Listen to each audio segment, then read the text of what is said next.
तो class 9th के सभी विद्यार्थियों, आज मैं आपको हिंदी का वार्षिक परीक्षा का सेट बी बताऊंगा। पूरा सॉल्यूशन करके बता रहा हूँ, है ना। आप तो बड़ी रिसर्च के बाद बताओ, बड़ी जांच पड़ताल करी, यही प्रश्न पत्र आपको परीक्षा में देखने को मिलेगा। सारे के सारे क्वेश्चन आ रहे हैं, जरूर आप एक बार देखो। प्रयोगवाद के जनक माने जाते हैं। देखो, प्रयोगवाद के जनक है निराला जी के अज्ञे जी, तो अज्ञे जी को माना गया है प्रयोगवाद के जनक। ठीक है। हिम्मत रंगिनी के रचनाकार कौन है? तो माखन लाल चतुर्वेदी है। श्रृंगार रस का स्थायी भाव क्या है? श्रृंगार रस का स्थायी भाव है रति। आज बाजार किससे भरा पड़ा है? विलासिता की सामग्रियों से। लुटिया किस प्रकार का शब्द है? आंचलिक शब्द है। एकांकी में उमा पात्र की माँ का नाम क्या है? प्रेमा। ठीक है। जल थल थल में बसता है शिव ही। चरण सरोज पखारन लागा में कौन सा अलंकार है? तो रूपक अलंकार है। रेल शब्द क्या है बेटा? विदेशी शब्द है। हम पे हाथी, हम हाथी पे हल जो ना जुतवाया, हम तो पे बेल है। डाडे तिब्बत की जो डाडे है, डाडे तिब्बत में सबसे खतरनाक खतरे की जगह है। सांवले सपनों की याद, संशय स्मरण की विधा रचना है। चलिए आगे बढ़ते हैं और आगे देखेंगे। तो ये हो जाएगा आपका जोड़ी, यहाँ से देखना है, ये सही जोड़ी है। कामायानी का आ जाएगा आपका महाकाव्य। चपला देवी द्विवेदी युग। आकाश का आ जाएगा नवगगन। गोपाल प्रसाद का आ जाएगा वकील। प्रसिद्ध संत स्मरणकार महादेवी वर्मा। चांदी का जो कटोरा है वो आ जाएगा महात्मा गांधी। हो गया इतना।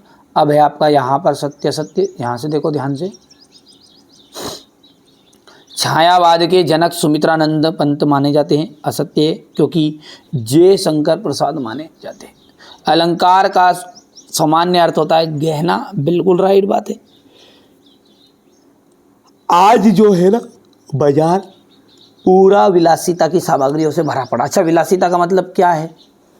मतलब कि उसमें पूरा अपने को लुभावनी चीज़ें मिलेगी। पैसे लेके जाओ 10,000 बाजार में और शाम तक जेब खाली करके आ जाओ। ये सामान ले लूँ, उसे कहते हैं विलासिता की सामग्रियाँ। ठीक है।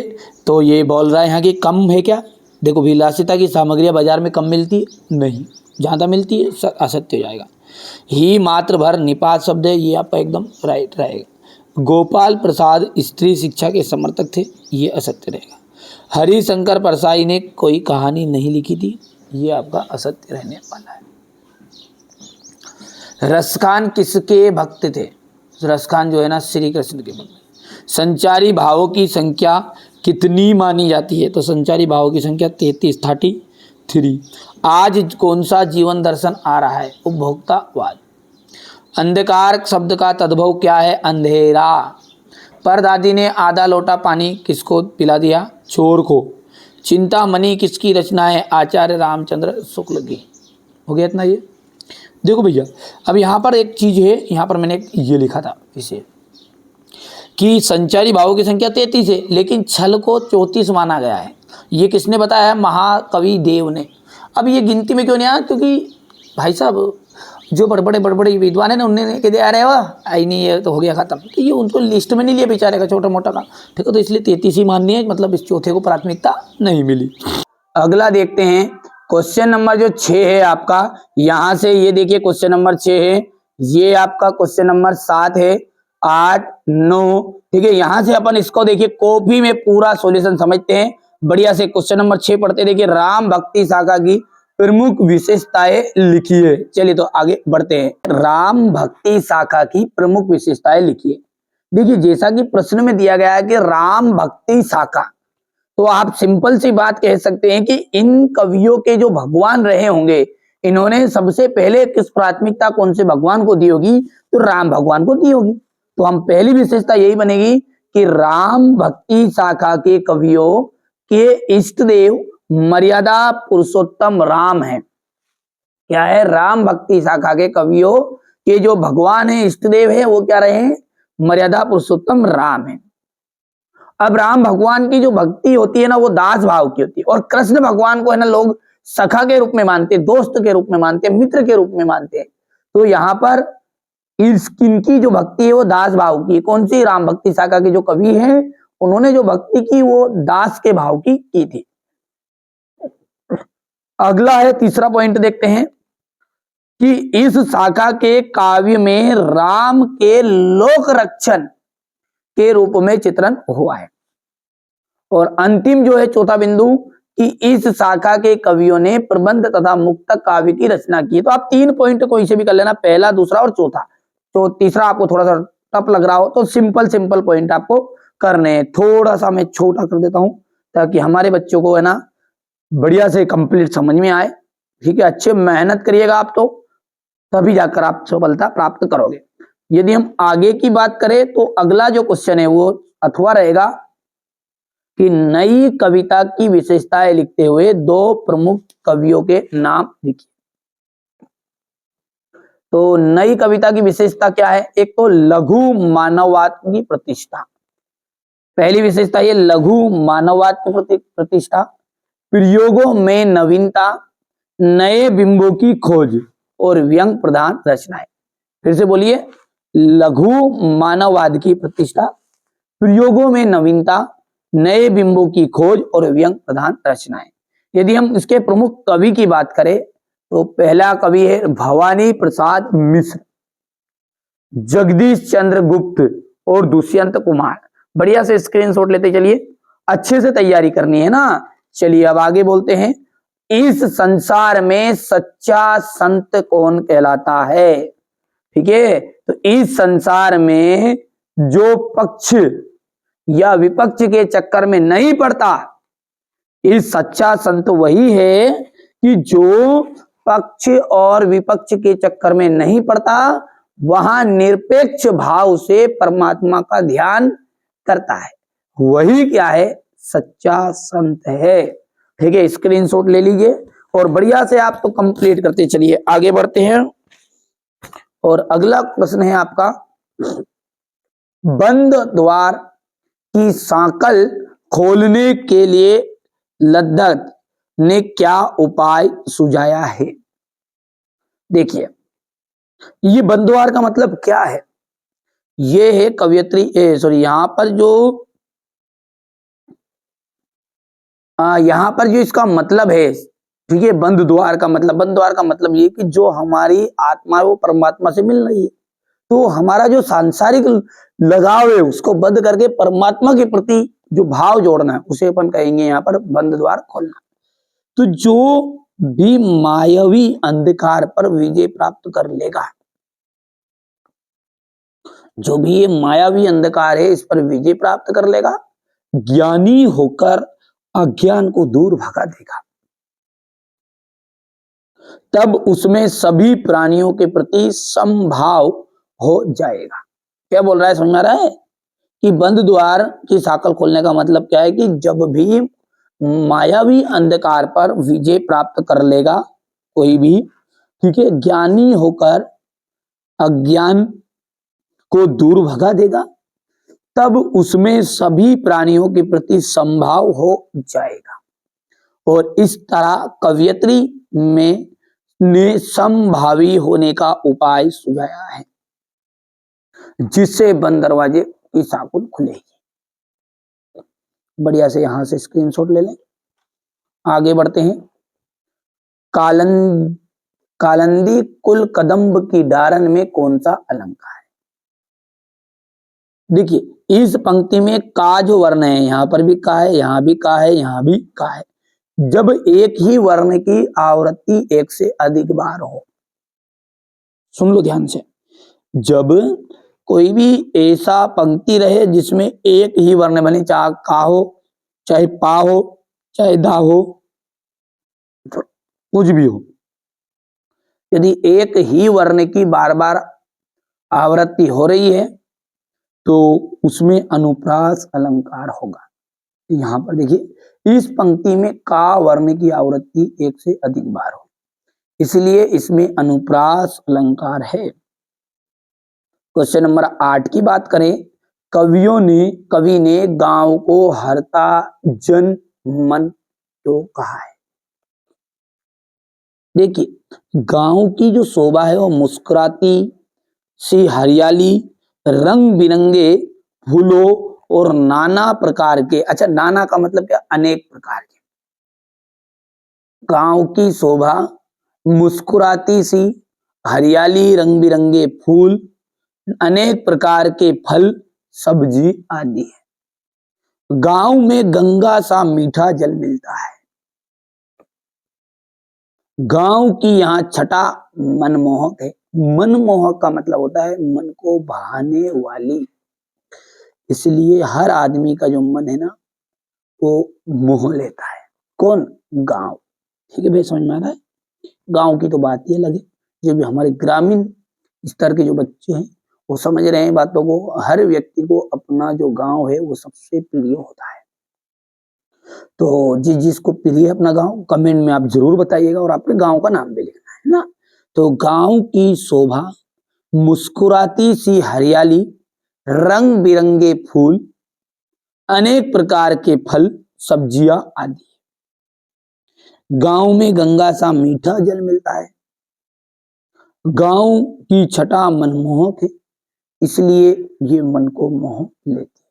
और इसलिए गांव के कवि कहता है कि गांव हरता जन मन है, यानी मन को हरने वाला। ठीक है, चलिए आगे है। कवि ने पीपल को बड़ा बुजुर्ग क्यों कहा है?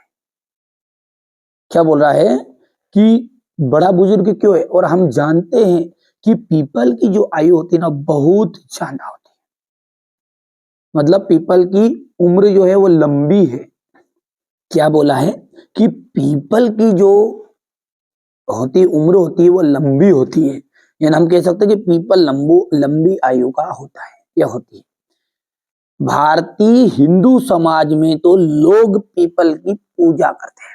ध्यान से समझिए, आप ध्यान से समझोगे ना तो आप अच्छी मेहनत करोगे, और अच्छी मेहनत यदि कर पाओगे तो अच्छी सफलता मिलेगी। यदि आप वास्तव में चाहते हैं अब की बार 90 पार, इस उद्देश्य से आप पढ़ाई कर रहे हैं ना, तो इन बच्चों की तरह आप भी परसेंटेज बना सकते हैं। ये 10th क्लास का रिजल्ट है, 9th का नहीं है।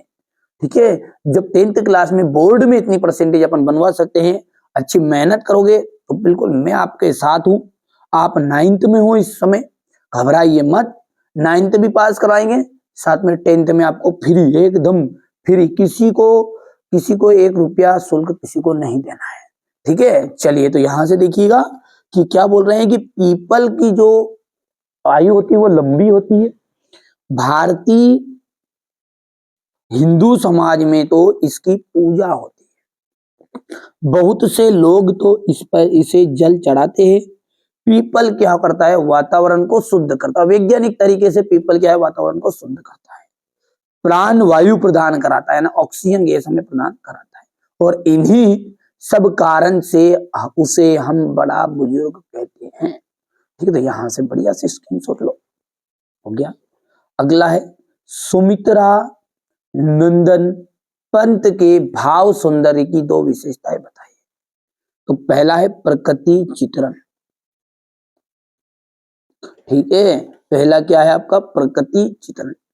तो प्रकृति के अनन्य चितेरे सुमित्रा नंदन पंत के काव्य में प्रकृति प्रेम विशेष से परिलक्षित होता है। नंबर 2 है इनके विशेषता क्या है? रहस्य भावना। पंत जी ने रहस्यवाद के द्वारा अपनी आंतरिक भावनाओं को व्यक्त किया है। आगे बढ़ते बढ़िया से आप कंप्लीट करिएगा, कोई ज्यादा कठिन नहीं है, एक या 2 बार पढ़ोगे तो याद भी हो जाएगा। अगला प्रश्न जो है हर एक बच्चा जानता है, महाकाव्य और खंड काव्य में अंतर। वैसे महाकाव्य और खंड काव्य बहुत ही सिंपल है। ठीक है, महाकाव्य का मैं सीधा सा उदाहरण बताऊं। एक तरफ है रामचरितमानस। रामचरितमानस क्या है? भगवान राम का जन्म कब हुआ, उनकी शादी किससे हुई, फिर उन्होंने वनवास क्यों लिया, फिर भाई साहब उन्हें, ठीक है, उन्होंने वापस सीता जी को, रावण को मारने के बाद में फिर से सीता जी को क्यों छोड़ दिया, वन में क्यों भटकने के लिए छोड़ दिया, उनके पुत्र कौन थे, ये सारा उनके जीवन में जो गाथा गाई गई वो कहलाई आपकी महाकाव्य। अब खंड काव्य क्या है? उसी रामचरितमानस में से यदि हम कह दे कि जानकी मंगल, यानी भगवान राम और सीता जी की जो शादी है उसका यदि चित्रण करते हैं केवल उस हिस्से का, तो वो कहलाता है आपका खंड काव्य। ठीक है, समझ में आ रहा है? बात नहीं आ रहा है ना? और तो महाकाव्य में क्या होता है? संपूर्ण जीवन का चित्रण होता है। किसका होता है? पूरे जीवन का चित्रण। खंड काव्य में क्या होगा? जीवन की किसी एक घटना का चित्रण होगा। कोई सी भी घटना उठा लो, धनुष तोड़ना, भगवान राम और सीता जी की शादी, जानकी मंगल बोल सकते। भगवान शंकर जो है और माता पार्वती ने पार्वती मंगल, ये जो है ये आपके खंड काव्य है। और रामचरितमानस हो गया हमारा, कामयानी हो गया, ये आपका महाकाव्य। अब जब महाकाव्य है, हेडिंग से याद रखो, कोई ज्यादा पढ़ने की जरूरत नहीं है। चलिए थोड़ा सा अपन है ना इसको इस पेज में समझा देता हूं मैं आपको, ताकि आपको अच्छे से समझ में आ जाएगा। चलिए यहां से देख सकते हैं अपन है ना, ट्रिक के द्वारा याद भी रखेंगे ताकि आपको जीवन भर भी याद रहे। यहां से देखिए महाकाव्य, पहला वर्ड क्या है आपका? यहां पर महाकाव्य, खंड काव्य। सबसे पहली चीज है इसमें संपूर्ण जीवन है, और इसमें कोई भी एक घटना है जीवन की। अब यहां से पकड़िए, संपूर्ण जीवन है तो भाई साहब याद रखने की ट्रिक भी बता रहा हूं, देख लीजिए ध्यान से। संपूर्ण जीवन है तो पात्र कैसे होंगे? इधर अधिक होंगे, क्योंकि इसमें सब आएगा। भगवान राम के पिताजी भी आएंगे, साफ पिताजी आ गए, फिर राम भगवान आ गए, उनके भाई आ गए, उनके गुरुदेव आ गए, अहिल्या आ गई, ठीक है, फिर भगवान राम का विवाह हो गया, सीता जी आ गई, उनकी सखी आ गई, समझ रहे हो बात को?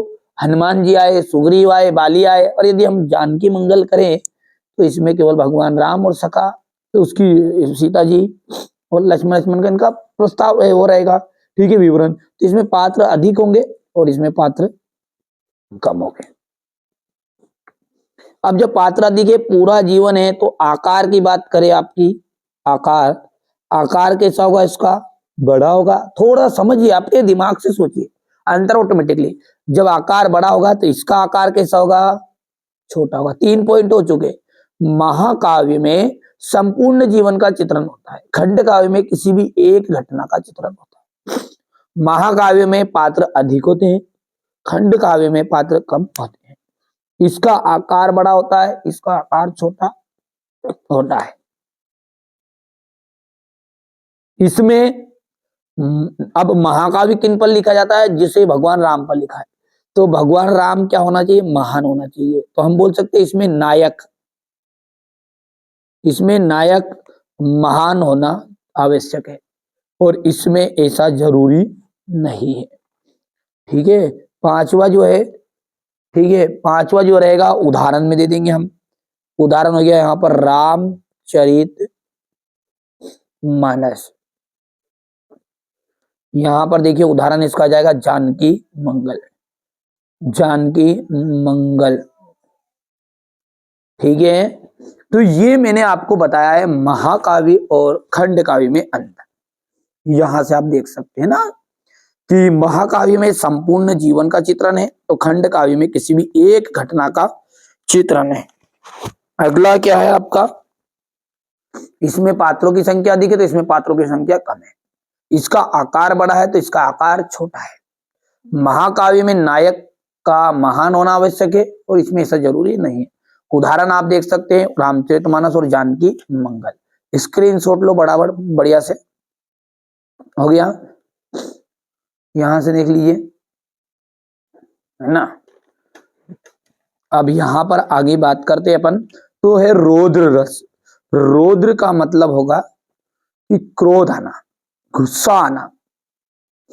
रौद्र क्या है कि जब किसी के अपमानजनक व्यवहार के कारण, कोई आपका बार बार अपमान कर रहा है और अपमानजनक व्यवहार के कारण या कोई भी अपने पे अत्याचार कर रहा है, उसके कारण हृदय में क्रोध का भाव उत्पन्न हो जाता है। और जब क्रोध का भाव उत्पन्न हो जाए तो आप समझ जाइए कि वहां रौद्र रस है। कौन सा रस है? रौद्र रस।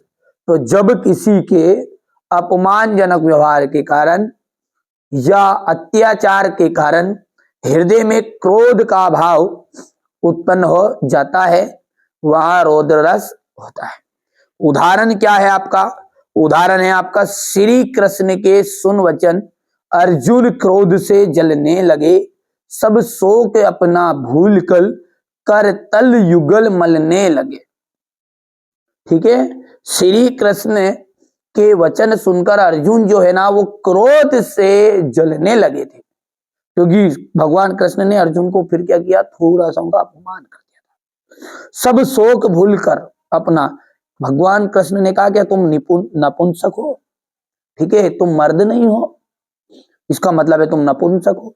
तुम्हें कोई युद्ध क्षेत्र में पुकार रहा है, ठीक है, तुम्हारे घर में आकर घुसकर अब तुम्हें चेतावनी दे रहा है युद्ध के लिए, और तुम अभी भी सोच रहे हो कि मैं नहीं लड़ूंगा, तो भगवान ने कुछ उनका अपमान किया।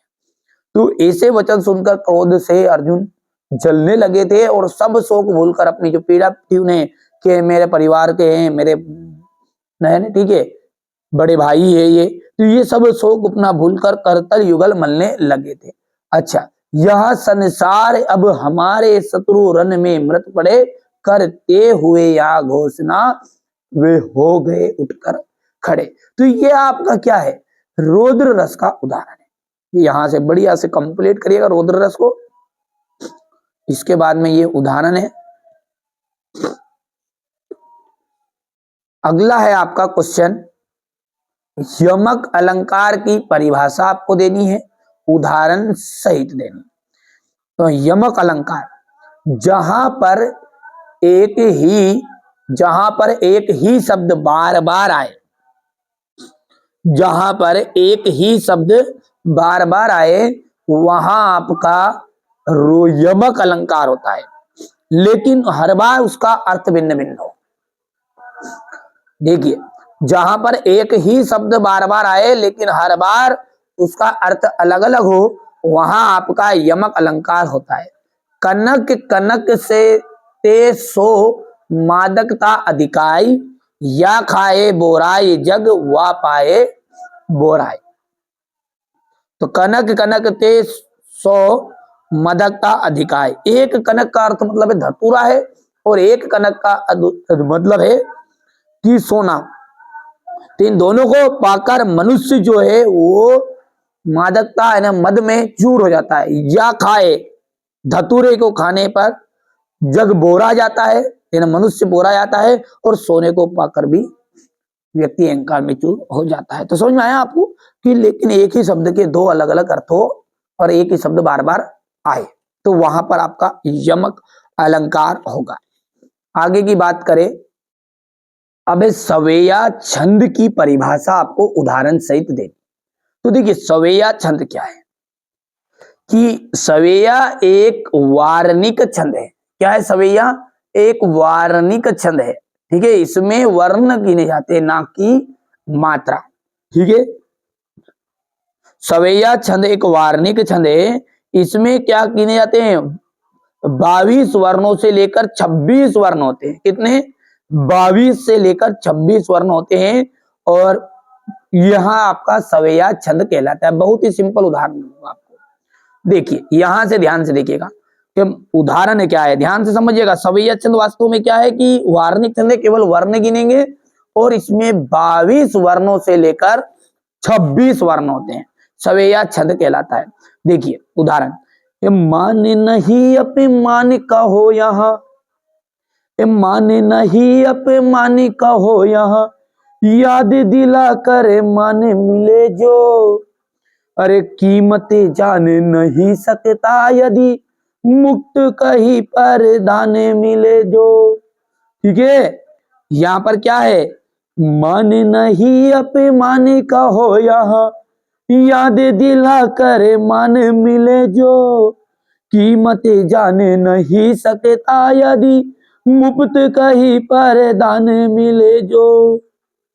ठीक है, याद रहे वहां सीख तभी तक, याद रहे वहां सीख तभी तक, हाथ किताब जुबान मिले जो, और पाकर भूल नहीं सकता नर, खाकर ठोकर ज्ञान मिले जो।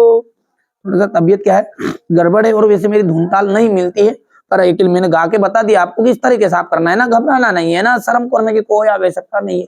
पर ये आप टूटली फुटली आवाज हो, चाहे आपका स्पीकर फटा हो जैसे मेरा है, ठीक है, गला फट जाए, लेकिन आप अच्छे से धुन में गाइएगा ना कि माने नहीं अपे माने का हो यहाँ, अरे याद दिला करे माने मिले जो, कीमत जान नहीं सकता यदि मुक्त कहीं पर दाने मिले जो, याद रहे वहां सीख तभी तक हाथ किताबे जुबाने मिले जो, अरे पाकर भूल नहीं सकता यदि मुक्त के, पाकर भूल नहीं सकता नर, खाकर ठोकर ज्ञाने मिले जो। देखिए 1 2 वर्ण गिनिए, 3 4 5 6 7 8 9 10 11 12 13 14 15 16 17 18 19 20 21 22 और 23, तो 22 से लेकर कितने वर्ण थे, 26। ठीक है, यहां से आपको ये सवैया छंद का उदाहरण आपको बढ़िया से ध्यान से लिखना है। उदाहरण देख लीजिएगा, समझ में आया आपको? ये 4 उदाहरण है, पर चारों के आप लिख सकते हैं जो आपको जमे। देखिए अगला जो प्रश्न है वो नाटक और एकांकी में अंतर। देखिए नाटक और एकांकी क्या है, ध्यान से समझिएगा आप, है ना। नाटक क्या है वास्तव में, नाटक जो है ना वो आपका एपिसोड समझ लीजिए। ठीक है, अपन टीवी में देखते हैं, कुछ भी ले लो आप, कोई सा भी उदाहरण ले लो, जैसे आपने दिया और बाती, वो भी क्या है, आपकी एक नाटक है। अंधेर नगरी, वो भी आपकी एक क्या नाटक है। अंधा युग नाटक है। और यदि हम दीपदान समझते हैं, कोई आता ना दीपदान, एक घूट, अभी तो आजकल तो थोड़ा सा बंद हो गया टीवी में, पहले आया करता था, कुछ चैनलों पर आता है, जो केवल एक ही दिन आती है और एक ही एपिसोड में खत्म हो जाती है। ध्यान से समझिएगा आप तो बात को, कि जो एक ही एपिसोड में खत्म हो जाए उसे हम कहेंगे एकांकी, और जिसके एपिसोड चलते ही रहे, पिछले एपिसोड में आपने ये देखा गोपी के साथ ये हो गया था, ठीक है, तो संध्या के साथ ये हो गया था, कोई सही आपका नई नई तरीके चल रही नाटक हो, ठीक है, तो ये क्या है, ये नाटक है। तो नाटक में सीधी सी बात है, कितने एपिसोड होते हैं, बहुत सारे एपिसोड होते हैं। तो एपिसोड को हम यदि हिंदी में कहे तो उसे कहा जाता है आपको अंक, और एकांकी जो है उसमें आपका एक अंक होता है। ठीक है, नाटक में अनेक अंक होते हैं और एकांकी में एक अंक होता है। नाटक जो है वो दृश्य काव्य का विस्तृत रूप है। दृश्य काव्य मतलब है कि बड़ा रूप, सिंपल सी बात है, ये भी दिखाता है, दिखाया जाता है रंगमंच पर, और ये भी दिखाया जाता है, लेकिन ये बड़ा है। क्यों बड़ा है, समझ में आ रहे हैं आपको? क्योंकि इसमें भाई साहब अनेक एपिसोड है, तो इसमें दृश्य क्या है, विस्तृत रूप मिलेगा, और इसमें छोटा रूप रहेगा। इसमें इसमें समय स्थान घटना पर विशेष बल नहीं दिया जाता। ध्यान समझिए आप, तो क्यों नहीं दिया जाता, क्योंकि नाटक में बहुत सारे एपिसोड है, आज नहीं तो कल कहीं का व्यक्ति देखेगा, 10 बजे रात को भी आ जाए, 12 बजे रात को भी आ जाए, तो ये क्या है, इसमें समय का, स्थान का, घटना का विशेष महत्व नहीं रहता है, लेकिन इधर देना पड़ेगा, क्योंकि एक तो एपिसोड, और एक ही एपिसोड में यदि नहीं देख पाए तो खत्म। तो इसलिए इसको ऐसी जगहों पर, ऐसे समय पर दिया जाता है ताकि छुट्टी रहे, ऐसी चीजों पर इसको प्रसारण किया जाता है। तो इसमें समय, स्थान और घटना पर विशेष बल दिया जाता है। इसमें प्रस्तुत कथा के साथ साथ गौण कथा भी जुड़ी रहती है। अच्छा, प्रस्तुत कथा क्या है, जो मेन कथा है ना उसके साथ साथ और घटना जोड़ दी जाएगी। अच्छा, संध्या और ये, जैसे मान के चलो कोई सा भी एग्जांपल ले लो, बार बार एक ही शब्द का यूज नहीं कर रहे अपन, दूसरा कोई से ले लो, कोई नाटक में क्या हुआ है कि कोई नायक नायिका है, जैसे जिसको नाटक में जो मेन आदमी रहते हैं, ठीक है, उनका कहीं का भाग है, तो उसमें उनके साथ वो जब घूमने जाएंगे तो वो घटना जोड़ देंगे, फिर उसके बाद में उनका एक्सीडेंट हो गया, क्या अब वो जीवित हो पाएगा, क्या होगा आगे देखेगा, अगले एपिसोड में देखेगा। तो इसमें क्या रहता है, प्रस्तुत कथा के साथ साथ फालतू चीजें ना, गौण कथा भी जोड़ जाती, लेकिन इसमें एक ही कथा होती है। इसका आकार जो होता है नाटक का, सिंपल सी बात है, बड़ा रहेगा, ठीक है, इसका आकार छोटा रहेगा। उदाहरण आप देख सकते हैं, अंधेर नगरी चौपट राजा, टकेसर भाजी टकेसर खाजा। अंधेर नगरी, ध्रुव स्वामिनी, अंधा युग, और इधर उदाहरण रहेगा आपका दीपदान एक घूट। तो ये मैंने आपको नाटक और एकांकी में अंतर बताया है, बढ़िया से आप कंप्लीट करेगा। इतना हो गया है। इसके बाद में यहां से ये क्वेश्चन नंबर 4 है आपका, ये 5 है, ये 6 है, ठीक है। बढ़िया से आप तो कंप्लीट करिए। अब अगला जो प्रश्न है आपका वो है रेखा चित्र किसे कहते हैं। चलिए इसको समझते हैं। देखिए रेखा चित्र वास्तव में क्या है, एक तरह का ये क्या है, कहानी के जैसा ही हिंदी साहित्य का एक रूप है। क्या है, ध्यान से समझिए मैं जो बातें बता रहा हूं कि रेखा चित्र भी क्या है, कहानी के जैसा ही एक तरह का हिंदी साहित्य का एक रूप है। यहां नाम अंग्रेजी के स्केच स्केच शब्द की नापतोल पर गढ़ा गया है, जिसे हम साहित्य में जिसे हम रेखा चित्र कहते हैं। उसमें क्या होता है, कम से कम शब्दों में कलात्मक ढंग से कोई भी वस्तु हो, कोई भी व्यक्ति हो, उसका अंकन किया जाता है, उसका चित्रण किया जाता है। कोई भी व्यक्ति हो, वस्तु हो या कोई भी घटना हो, उसका सुव्यवस्थित अंकन किया जाता है, ठीक है। इसमें साधन शब्द नहीं, रेखाएं नहीं, ठीक है। इसमें साधन शब्द है, रेखाएं नहीं, इसलिए इसे शब्द चित्र भी कहते हैं। रेखा चित्र का क्या नाम है, शब्द चित्र रहता है। यानी हम कह सकते हैं कि रेखा चित्र जो है अंग्रेजी में स्केच इसे कहते हैं। कोई किसी भी पात्र या चित्रात्मक वस्तु का सुव्यवस्थित और आकर्षक ढंग से प्रस्तुतिकरण करना। इसमें जब रहता है ना, तो व्यक्ति को ऐसा रहता है जैसी बात कोई सी घटना में दोहरा रहा हूं, तो ऐसा रहेगा जैसे हुबहू वहीं पे, ठीक है, उसका अंकन किया गया हो, उसका चित्र हमारे सामने आ जाता है। जैसे मैंने कहा कि ठीक है वर्ल्ड कप, अब जैसे वर्ल्ड कप कहेगा तो आपको सामने चित्र आ जाएगा कि इस साल का जो वर्ल्ड कप हुआ था किस तरीके से हुआ था। तो समझ में आ रहा है आपको। तो रेखा चित्र को हम अंग्रेजी में क्या कहते हैं, स्केच कहते हैं, ठीक है। किसी पात्र या चित्रात्मक वस्तु का सुव्यवस्थित, स्पष्ट और आकर्षक ढंग से प्रस्तुतिकरण करना ही रेखा चित्र कहलाता है। अगला है महादेवी वर्मा की भाषा शैली की विशेषताएं बताइए। महादेवी वर्मा की जो भाषा है वो क्या है, महादेवी वर्मा की जो भाषा है वो संस्कृत, ठीक है, संस्कृत गर्भित शुद्ध साहित्य खड़ी बोली है। क्या है इनकी भाषा, संस्कृत सुस्पष्ट साहित्य खड़ी बोली है। इनकी भाषा में सरलता का प्रभाव होता है। शैली की यदि हम बात करें तो भावात्मक शैली और वर्णात्मक शैली इनकी शैली की प्रधानता है। महादेवी जी भाव प्रधान स्थलों पर इस शैली का प्रयोग किया है। महादेवी वर्मा ने क्या किया है कि स्थलों, भाव प्रधान शैली पे इसका प्रयोग किया है, भाव प्रधान स्थलों पर।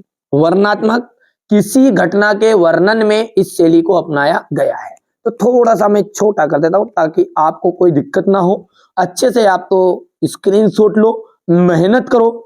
जो बच्चा मेहनत करेगा ना, सफलता उसके कदमों में होगी।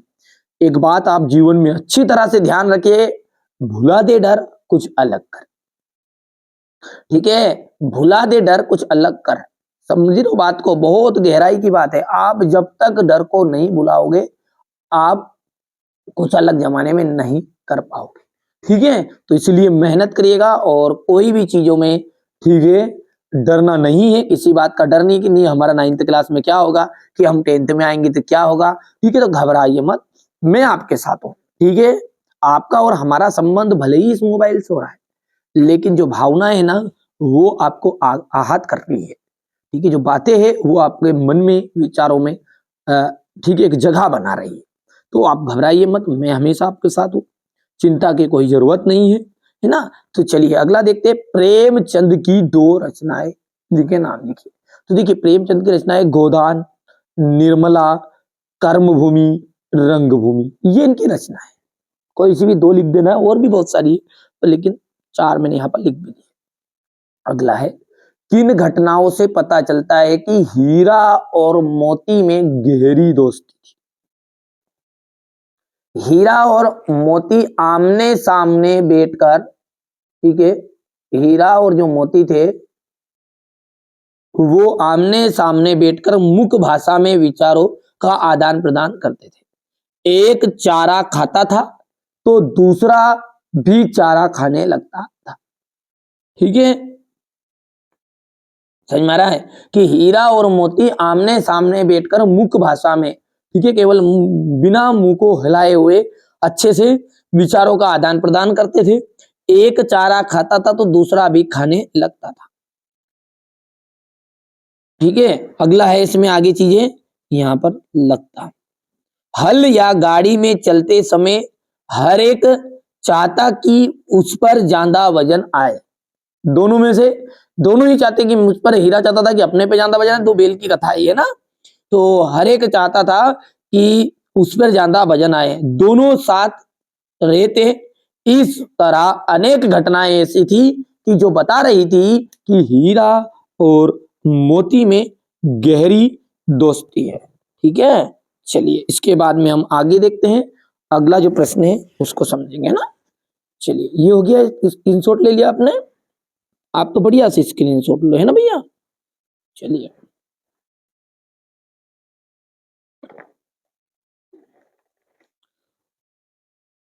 अगला है, प्रस्तुत यात्रा के आधार पर बताइए, प्रस्तुत यात्रा के आधार पर बताइए कि उस समय का तिब्बती समाज कैसा था।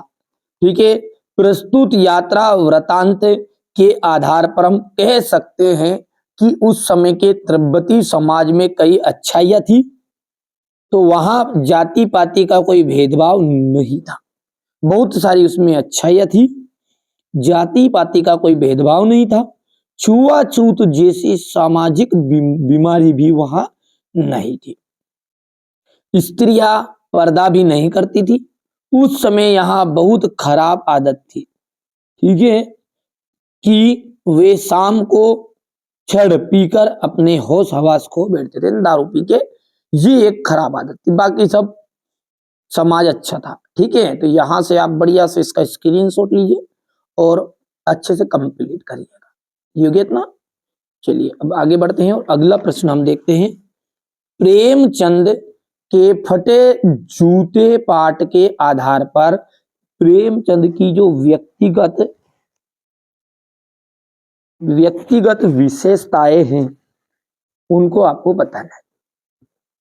देखो, फटे जूते ये बता रहे थे कि निर्धनता, प्रेमचंद की जो आर्थिक स्थिति वो अच्छी नहीं है ये बता रहे थे। स्वाभिमानी, स्वाभिमानी ये है कि प्रेमचंद स्वाभिमानी परिश्रमी व्यक्ति थे। क्या थे? स्वाभिमानी और परिश्रम, ठीक है, व्यक्ति थे। किसी से मांगना उचित नहीं मानते थे। यथार्थवादी, प्रेमचंद बनावटी जीवन की चमक धमक से दूर सादा जीवन जीते थे। ठीक है भैया, तो ये आपका प्रेमचंद के फटे जूते के पाठ के आधार पर प्रेमचंद के व्यक्तिगत की विशेषता है। बढ़िया से मैंने कहा ना, ठीक है, अब की बार 90 पार, इसी टारगेट से हम कार्य कर रहे हैं। वास्तव में चाहते हो कि ये बच्चों की तरह आप 10th में भी टॉपर बनो, तो यहाँ चैनल आपको एकदम फ्री एजुकेशन लगा, किसी को 1 रुपया शुल्क नहीं देना है। 9th में आपकी मदद कर रहे हैं, साथ में 10th में भी करेंगे, कोई दिक्कत थोड़ी है। चलिए अगला देखते हैं, लेखक ने उपभोक्ता संस्कृति को हमारे समाज के लिए चुनौती क्यों कहा है। देखिए, उपभोक्ता संस्कृति ने हमारे समाज को अपनी गिरफ्तार में ले लिया है।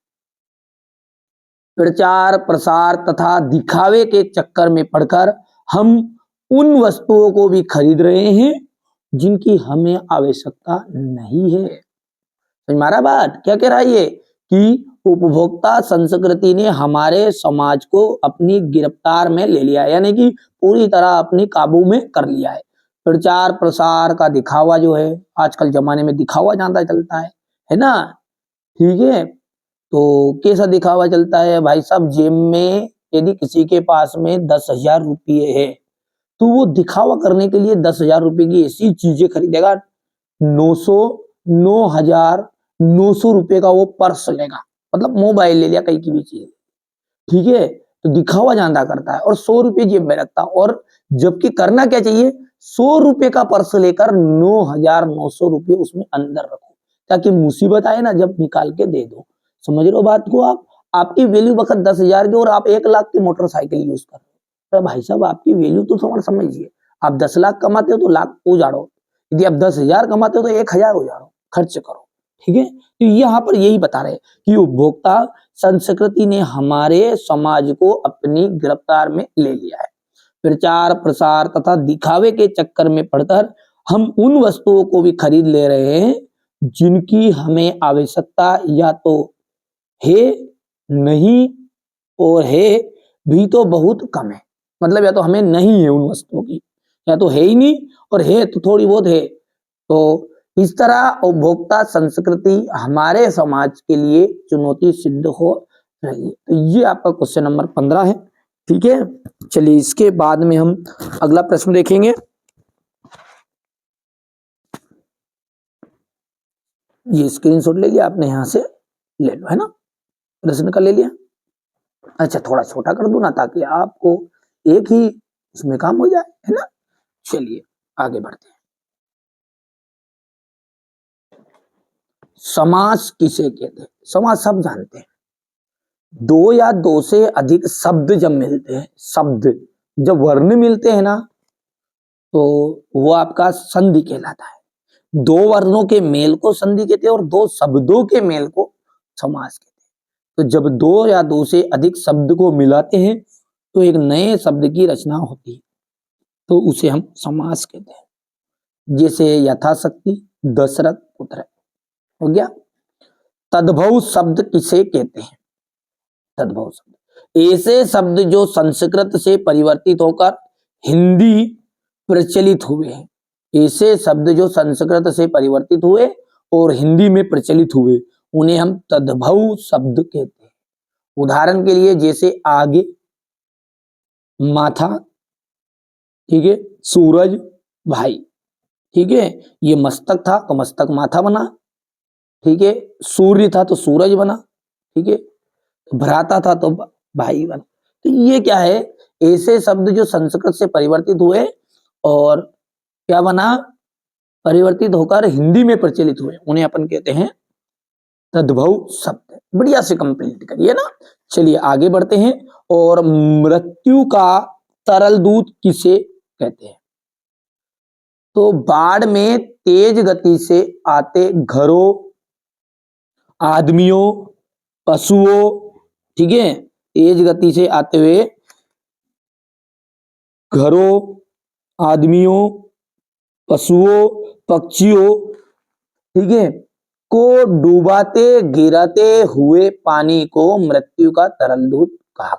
यानी बाढ़ में तेज गति से आता हुआ पानी को मृत्यु का तरल दूत कहा है, सीधी सी बात कहे तो बाढ़ के तेज गति से आते घरों, आदमियों, पशुओं और पक्षियों को डुबाते गिरते हुए पानी को ही मृत्यु का तरल दूत कहा गया है।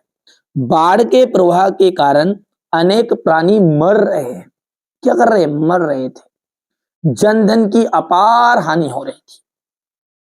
जो जन मनुष्य है और धन यानी कि हमारी कोई सा भी धन है, जैसे पैसे नहीं, पशुधन हो गया, ठीक है, जो बाकी और धन है हमारे सारे, जिनसे हम बेच कर पैसे प्राप्त कर सकते हैं, उनकी अपार हानि हो रही, इसलिए उसे मृत्यु का तरल दूत कहा गया है। यहां से आप बढ़िया से कंप्लीट करेगा, स्क्रीनशॉट ले लीजिए, है ना। अगला देखते हैं। समाज में महिलाओं को उचित गरिमा दिलाने हेतु आप कौन कौन से प्रयास कर सकते हैं?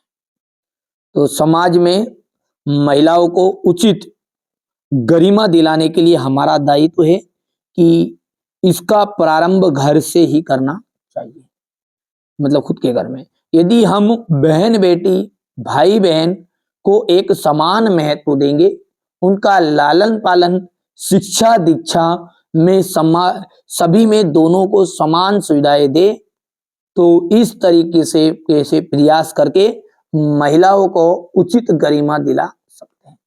हो गया भैया, बढ़िया से, है ना। आगे बढ़ते हैं ना भैया। चलिए इसके बाद में अगला जो क्वेश्चन है वो यहां से देखिएगा 18वां क्वेश्चन है आपका। और 18वां जो क्वेश्चन है वो कुछ इस तरह का रहेगा आपका। मैं पहले प्रश्न भी बता देता हूं आपको, कोई दिक्कत नहीं है ना। अच्छे से आपको मेहनत करना है जी। यहां से जो 18वां क्वेश्चन है वो कुछ इस तरह का रहेगा। ये पका पकी के कार ने सब जग रहा भुलान, निरपक होय के हरि भजे सोई संत सुजान।